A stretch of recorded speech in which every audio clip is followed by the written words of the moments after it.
Welcome to Audit the Audit, where we sort out the who and what and the right and wrong of police interactions. This episode covers firearm instructors, handgun permits, and traffic stops, and is brought to us by Two Guns D's channel. Be sure to check out the description below and give them the credit that they deserve. In a video posted on January 23, 2022, officers from the Baltimore Police Department pulled over YouTuber Two Guns D, who we will refer to as Mr. Guns, for driving with unregistered plates while he was transporting 33 different firearms in Baltimore, Maryland. Mr. Guns captured the interaction that followed on his cell phone camera.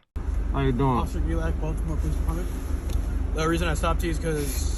Listen, I'm a supervisor for a transport company. Obviously, I'm armed. I don't know if you saw that. Yeah. I just gave you my permit and everything. Tags are completely expired. I'm a supervisor for a company. I'm dropping it off so they can take it to the body shop. You see it up right around the corner. I got some more firearms in the back, but I'm going to let you do your thing. Okay. So you're from Florida? I'm from New York. New York? Yeah, okay. But I got a business here. All right, I'll be right back. All right. Hey, what's up, boss? So when you on your week? Listen, I know you got me, man. This car not even supposed to be on the street. I was driving. They was gonna come tow it. I'm transporting everything out of here to my other vehicle. I'm just trying to just drive it. I got another car at the dealership. You know what I mean? Because I know it's not supposed to be on the road. You know what I'm saying? Yeah. You mind if I see your face, brother? Oh, no. You good. So, okay. So, are you transporting your gun from the range? Oh, no. I'm well, let me explain. So you got a handgun on you too. Absolutely. I'm gonna tell you what I do. So I'm a firearm instructor, state of Maryland, certified firearm instructor. You got your instructor card? I got everything. I'm gonna pull everything up for you. While discussing the firearms in his vehicle with the officers, Mr. Guns informs them that he is a certified firearm instructor. In Maryland, qualified handgun instructors are approved individuals who are authorized to teach classes for handgun qualification licenses and handgun wear and carry permits, which we will discuss later in this episode. Under Section 29.03.01.37 of the Maryland Code of Regulations, an individual is a qualified handgun instructor if they have been recognized by the Maryland Police and Correctional Training Commissions, have received a valid instructor certification issued by a nationally recognized firearms organization, or have obtained a qualified handgun instructor license from the state of Maryland. Section 29.03.01.38 of the Maryland Code of Regulations explains that, quote, if a person has not been recognized by the Maryland Police and Correctional Training Commissions, or does not have a valid certification issued by a nationally recognized firearms organization, then the person shall obtain a qualified handgun instructor license before acting as a qualified handgun instructor. In order to obtain a license, the applicant must provide proof of their formal training in the care, safety, and use of handguns, including a minimum qualification score of 80% on a practical police course and proof of a minimum of 1 year of experience in instruction in the care, safety, and use of handguns. According to the Licensing Division of the Criminal Investigations Bureau of the Maryland State Police, individuals who have been confirmed by the Maryland State Police as being certified as firearm instructors by the Maryland Police and Correctional Training Commissions or a nationally recognized firearms organization are known as certified qualified handgun instructors, and individuals who are licensed by the Maryland State Police are called licensed qualified handgun instructors. Because Mr. Guns refers to himself as a certified firearm instructor and is from New York, it seems likely that he was certified by a nationally recognized firearms organization and applied to have his confirmation confirmed by the Maryland State Police so he could teach handgun courses in Maryland. I'm also ex-law enforcement, current. Where you at? Okay. So that's why I got machine guns back there, silencers, anything you need, just let me know. But no, seriously. Listen. When I pop the trunk, you gonna be like, yo, who the this guy? But I got all my documentations in the back seat. I'll give you everything. You know what I mean? I'm like I said, I was dropping this off because it's not supposed to be on the road. You know what I'm saying? I was dropping it off, taking everything out, and then shooting out to go do a class. Actually, you know what I mean? Okay. So we're gonna make sure your credentials good. Oh yeah, absolutely, man. Take your time, man. Like I said, if you allow me to pop the trunk, I can give you my other credentials. You know what I mean? Okay, so I'm gonna stand by because I want to make sure. Yes, sir. That we're keep safe. My hands here. Yeah. Look, listen. You got a lot of arson, and you got the Glock on your chest. Yes, sir. Is the AR back there? Is that unloaded? No, everything is loaded. Everything is loaded. So you got just waiting on another unit. Some backup. Y'all called the backup quick, huh? Yeah. I was in the car. You see me got the car. Listen, I got a mask on. I got shades on. Tenant. You know what I mean? Yeah. Guns in the back. I I could be but like I said, once your man, your backup come, I got everything in the trunk. My document, my federal documentation. Yes, sir. On your person. Yes, sir. I got a Glock on my chest, obviously, and I also have a SIG 365 in my appendix. In your appendix? Well, okay, right? Yeah. Okay. Yeah. Concealed. Mr. Guns states that he's wearing a Glock handgun on his chest and is also concealed carrying a SIG 365, likely referring to a Sig Sauer P365 pistol, both of which would qualify as handguns under state law. According to Section 5-117.1 of the Maryland Code of Public Safety, quote, a person may purchase, rent, or receive a handgun only if the person possesses a valid handgun qualification license, possesses valid credentials from a law enforcement agency, is an active or retired member of the armed forces of the United States or the National Guard, and possesses a valid military identification card, or is purchasing, renting, or receiving an antique, curio, or relic firearm. In order to obtain a handgun qualification license, a Maryland resident must be at least 21 years old and demonstrate satisfactory completion of an approved firearms safety training course. Likewise, under Section 4-203 of the Maryland Code of Criminal Law, quote, a person may not wear, carry, or transport a handgun, whether concealed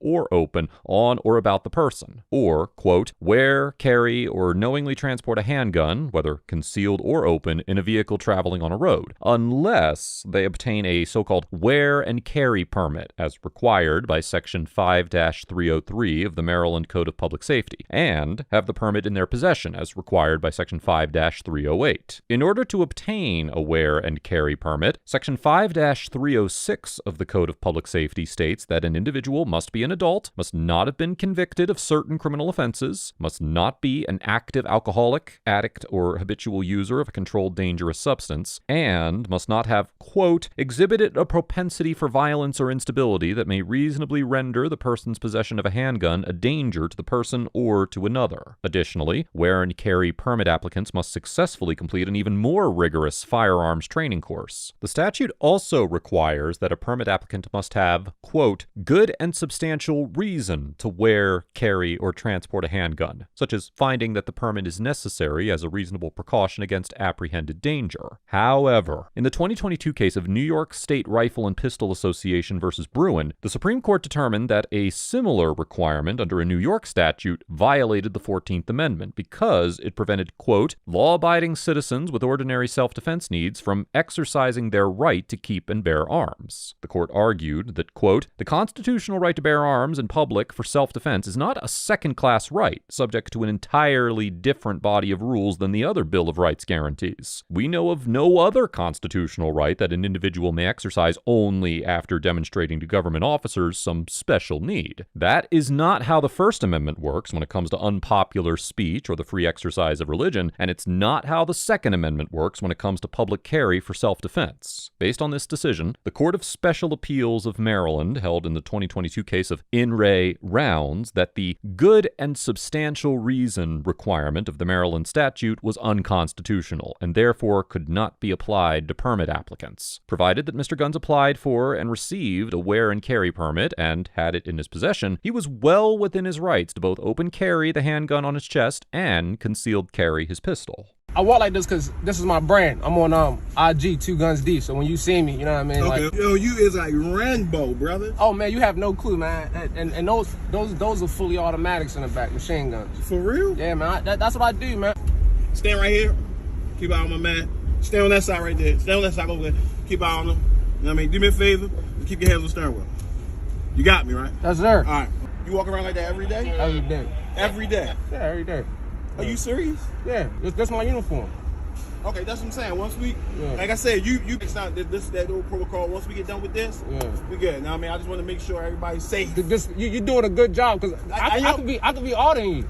Huh? This could be an audit. Yeah, I'm doing good, ain't it? I might have to report you, but you're doing a good job. You know what I mean? All right, so what I'm gonna do first, okay? You're gonna get your rifle back. I'm gonna take the rifle just to make sure it's safe putting out. Oh yeah, absolutely. Okay, yeah. all right. So I'm gonna get somebody. Slide up real quick. Torres. I got it. Oh, you got it? Okay, he's gonna grab the rifle right there just to make sure it's safe. I'm gonna reach in and unlock your door for my partner. That's fine. When I got you out, I'm gonna have you come to me. I'm making sure you put your hands up. Okay. And I'm gonna secure your guns first. All right, then we're gonna go from there. All right. No problem. Okay. So I'm gonna open the door first. All right. God. Look at it. There you go. All right. All right, I want you to slide your right foot out first. Left foot. Left foot, my fault. Left foot, your right foot. You might try and give me the trick. No. All right, put your hands up for me. All right, so we're going to secure the first one first. All right. Absolutely. All right, I'm going to secure it. Hand to my partner. Yes, sir. All right, you get everything back once you get done. Yes, sir. You sound your pendant? Yeah, right there. Now, be careful. Listen.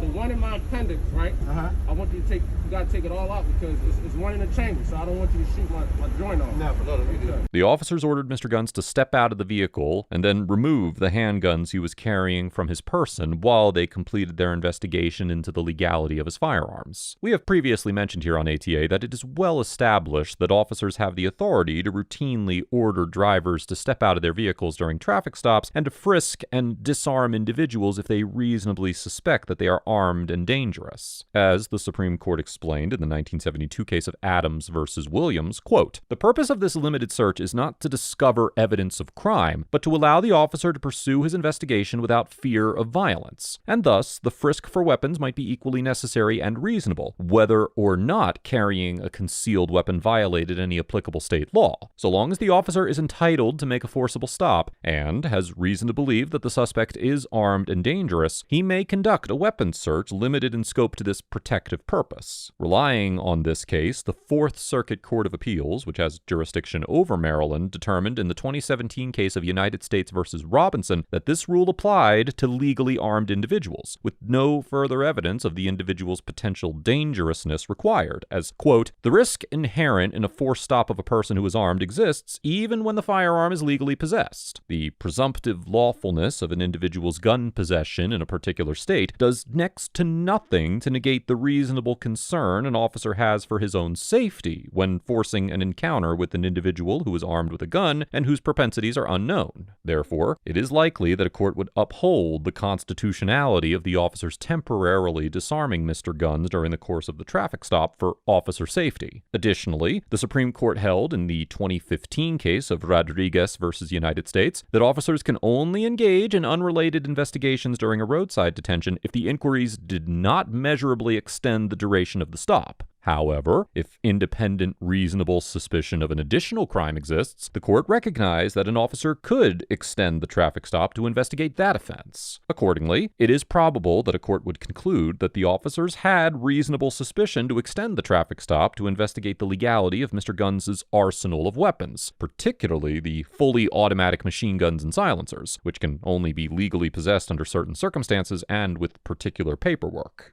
You have another one? All right, any more out? No, sir. Okay. All right. State police then call you guys back on that confirmation?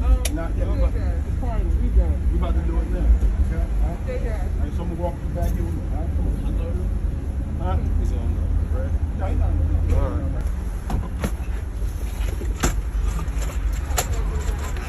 So you say this blue bag, where the paperwork at? In the front or the back? Okay. Is that it? That's it?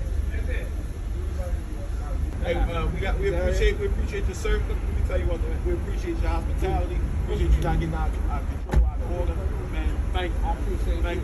Once the officers confirmed that Mr. Guns was in legal possession of all of his weapons, they returned his firearms and allowed him to leave. It is unclear from the video whether Mr. Guns was issued a citation for the expired registration on the vehicle he was driving. Overall, the Baltimore officers get an A+ for remaining calm and professional throughout the encounter and treating Mr. Guns with the utmost respect while also taking necessary actions to ensure their safety and the legality of the 33 firearms he had in the vehicle. Instead of resorting to pointing their own firearms at Mr. Guns and barking orders at him, as we have seen many officers do in far less dangerous situations on this channel, the officers clearly communicated with Mr. Guns and respected his dignity. The officers were cautious, thorough, and prepared, but they also treated Mr. Guns like a human being. There are many ways this traffic stop could have gone wrong or even ended in tragedy, and I commend the Baltimore officers for doing their jobs in a professional manner while ensuring both their safety and Mr. Guns's. Mr. Guns gets an A, because although he should not have been driving the vehicle knowing it was unregistered, his behavior during the traffic stop was exemplary. Mr. Guns demonstrated both an understanding of his Second Amendment rights and an awareness of the extremely dangerous nature of his arsenal of 33 firearms and the potential fear it could evoke in other people. He communicated clearly with the officers, acknowledged that he understood the reasoning behind their actions, and complied with their requests in a calm and polite manner. This exchange is a perfect example of the importance of consideration, empathy, and communication on both sides of police-citizen encounters, and how smoothly these interactions can go when the parties involved treat each other with respect. Let us know if there is an interaction or legal topic you would like us to discuss in the comments below. Thank you for watching, and don't forget to check out my second channel for even more police interaction content.